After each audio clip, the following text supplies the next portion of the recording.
And one of the key problems that we've come across, and certainly in my constituency in Rochdale, is schools failing to open up their facilities to the community, their sports facilities, whether it's a pitch or whatever.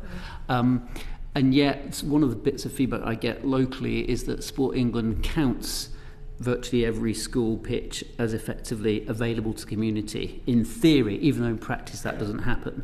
And when people are trying to bid for money to create a new sports pitch or whatever, they're told, well, actually you do have them, but they're behind these walled gardens that are called schools. Do you think you need to refine the way you count the number of genuinely available pitches locally? That's an useful feedback, actually. Thank you. That's a really interesting way of actually thinking about how we're thinking about a national picture versus what's happening locally on the ground. I hope part of the answer is to be more locally driven in our decision making, so that isn't, because it's real and it's in the school. I think one of the things that we do have, we obviously have our currently statutory planning function. One of the things that we're able to do through that is when schools are either enhancing or providing new facilities, we can negotiate a community use agreement on that facility, and that's been really positive. We do I think it's been around 400 of those in the last 3 years. So there are ways that we can think more creatively as Sport England, definitely, about how to enable a pitch that exists behind the school gates, as you say, to be part of the community. And I would welcome that in the context of everything that's been talked about this morning, whether it's funding for that, whether it's the role of the school games organisers locally to try and provide a connection for schools and local community clubs, whether it's the role of the primary premium in providing primary schools with some resources to be able to access those facilities.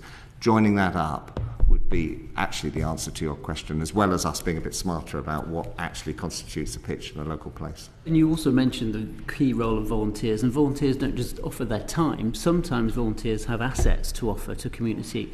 There's a chap in my constituency called Mark Oldham who runs the Littleborough Amateur Boxing Club. He owns a pitch which is used by kids and it's invaluable for Saturday morning football. He wants to turn it into a 4G pitch, but he's having problems with the council because it's not part of this playing pitch strategy because it's deemed that there are local schools that could have some facilities.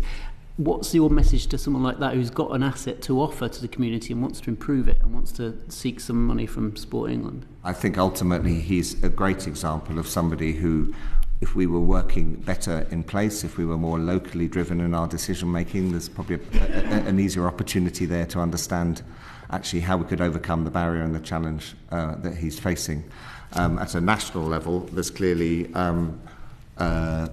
regulation around what is and isn't applicable in terms of the pitch strategy and what local authorities are providing. But I think it's a good example of where the bottom up, that sense of asset-based community development, that sense of what have we got in our local community and how can we best serve people by enabling them to access it. If that's a pitch that he privately is seeking to provide and is finding a barrier, then hopefully we can overcome it in Rochdale or wherever.